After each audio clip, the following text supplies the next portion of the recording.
Trent, can you hear us okay? Yep, sounds good. Okay, I turned up the volume. So Coach is here and we'll start with an opening statement. And then Trent, you can take questions. Coach, whenever you're ready. Man, excited for the boys. They worked so hard. I rode them the whole year. Try to be great. And to try to be great, and they met the challenge. And it wasn't easy on either day. Every day was a grind. I never let up because I wanted them to be great. And we got the result out of all their hard work this year. It's a championship, not only for ourselves, for the school and for the city. It's a huge start to where this program really wants to go. All right, Teresa, first question. Coach, you say that the way you all finished, winning 11 of the last 13, you had those one possession, losses to Houston, which is in the, an Elite Eight team. When you see that, you see the block laid maybe for the future of what this program can do now from here? Yeah, for sure. We have to get our culture like theirs. Coach Sampson has an unbelievable culture. Those guys play hard for 40 minutes, and that's hard to do. That's hard to drive guys to doing that. And they believe in that. I know we have the talent. These guys have to commit to doing it for 40 minutes, and it will be scary. Like our coach, our assistant coach, Jermaine Johnson says, even the sky will be in the way. It wouldn't even be the limit because we have so much talent that we kind of get in each other's way. And if we could ever figure it out, man, we could be scared. Like I said, we lost to Houston twice without Alex Lomax, who was our best defensive guard and our leader. To be able to win this thing without him, it shows what these guys are really made of. So we're headed in the right direction. Danielle? Speaking of Alex, you got him on the floor for the last couple seconds there. Just how important is it to make sure that every single person who made a contribution to this championship, feels like they're valued? And, you've talked before about balancing personalities and like you just said, not getting in each other's way. In these last few games, it seemed like all of that really dissipated and you guys were able to play as a team. Yeah, it's a beautiful thing to see how they grow and mature together. Obviously, we wanted everybody to play once it got down to the end because everyone knows, even down to Connor Glennon, who was a walk-on, I treat him like he's my son. They treat him like he's their brother, and they wanted him to get in the game, even though he didn't get a shot. Maybe I could have put him in a little earlier, but that's how our family atmosphere is at the University of Memphis. We want everybody to do well, and everybody has contributed to this. Coaches, the video guys, to all the players, Connor included, have contributed in practice and just doing things that we needed to be done for us to get to this level. Clayton? Hey, Penny, we all know the story by now, Dez, of what he was talking about, wanting to win championships at each level. And obviously, this isn't the championship he was talking about or you were talking about when you said you wanted to hang a banner, but nonetheless a championship. In that final moment when you get A-Lo out there on the court, that part of that coming true. I mean, how much were you thinking of Dez, towards the end here today? Yeah, for sure. There's definitely thinking about Dez a lot, especially when we put A-Lo on the floor because A-Lo has been through everything with me as a player from 6th grade all the way up till now. And for him not to be able to play in this NIT to help his brothers, I know it was killing him on the inside. And just those 40 seconds or whatever he got put into the game meant the world to him because sometimes you can be forgotten when you're not in the spotlight. And then guys can forget about you. But he was so pivotal and important to us because he kept the guys level-headed when they came to the bench. He kept them level-headed on practice days and in the hotel. And he knew he couldn't play, but he brought that leadership. So to be able to put him out there and think about Dez at the same time, yeah, it got a little emotional because we want to win championships, and the NIT is just a start. And in that same vein, the way that just college basketball is right now, with the transfer portal, with, transfers and everything overall, it's no guarantee with any team that everybody comes back. What's your message to these guys about what you have right now and what you can accomplish now moving forward? Well, I'm the type of coach that I don't really try to force kids to stay. If a kid really feels like he wants to go somewhere else and play more minutes, I support that. There's nothing negative about that. Now, if this group wants to stay together, we'll be really dangerous. We'll be very dangerous because now we know the system.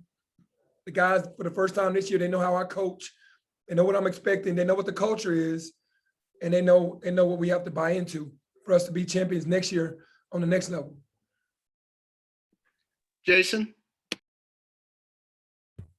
Hey Penny, this last month, 6 weeks, whatever it's been, since you guys got hot, have you had a chance to reflect at all on just the body of work that you put together since turning the calendar over to 2021? I mean, and it's not just, then one of the things that stands out to me is in these 4 NIT games, your margin of victory is 10 points.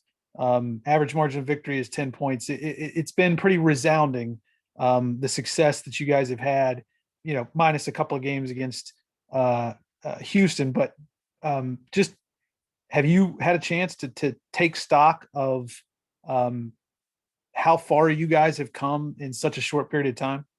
Man, I really have in one sense. In another sense, I'm just coaching day to day. But I always talk about how dangerous we have become because we bought into what we're teaching. We always knew we had the talent. I feel like I had a top 5 team in the country as far as talent, but the mentality had to change. And I haven't sat back and done a lot of thinking about how things have changed from back then and now. I've said, hey, we've come a long ways, but haven't reflected where things really just, I think that the last COVID pause is when I felt like the guys got closer. And when we came back from that, I think that's when it shifted. But I'll do more thinking about that now because the season is over. But I was really pushing from game to game. But to come into this tournament, I don't care who declined to come. The teams that were in this tournament were really good. And every last team here could have won this tournament. And for us to come out on top, it shows that we just, man, we turned the corner. We were dark in the beginning in DeAndre Williams' voice. And what he always says, we were really dark in the beginning. And now, man, see a lot of light at the end of the tunnel. All right, we'll do 3 more, starting with Terry. Hey, first of all, congrats, Coach. Thank you. From starting the season to 6-5 and all the turmoil that happened in South Dakota and all the team talking about all the selfishness, and you come to the end of the season with this championship, how gratifying that is as a coach and as a former University of Memphis player. Man, it's very gratifying because you got to thank God for the opportunity first. And we got the opportunity to be here now from where it started. Is a blessing. We have to look at it as that because these kids started to figure out that it's not all about me. It's about my brothers and me. And when that started to happen, you can just see a shift. You can see a shift. The attitudes, the way they conversated with each other on the floor and started communicating. Still were like family where they just kind of went at each other, but you could tell that they wanted the same thing instead of being different things. So, man, it's a sign. It's a sign that, that shows these kids that you can make it through the adversity. A lot of these kids are going through a lot off the court, and they bring those problems on the court. And to be with your brother who's also going through something, and then to be able to leave that behind and do something special, they'll never forget this day. Isaac? Hey, Coach, congratulations. Talk about Lester's body of work this season, a guy that just goes out every single night, even if it doesn't show up in the stat sheet. He's going to make those intangible plays, give you 110%. I mean, he gave everything he had for his team. Kind of talk about his body of work this season. Now, Lester's been phenomenal. If he just continues to just believe that he's dominant and not let anything bother him, he's a special player. And he has to know it doesn't have to do with offense. Like today, he has 16 rebounds. I think he can average 16 rebounds. That's how tough he is. That's how strong he is. He can knock down open shots. He can do so much on the floor, and you can never put a tag on how valuable he is to our team. And he could almost get a triple-double every night if he really wanted to. He's come a long way and matured since last year when everything is about scoring to really buying into rebounding the ball at a high level, defending at a high level, and being a leader. Danielle, last question for Coach. What was your message to the guys at halftime after, they made that run at the end, and how did you see them execute what you wanted them to in the second half? Well, I mean, I just challenged them on that we were the better team. We were the better team, and we weren't playing like it. We only had 5 assists.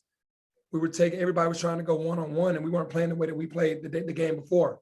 And if everybody played that way, then everybody would be successful, and that's what happened in the second half.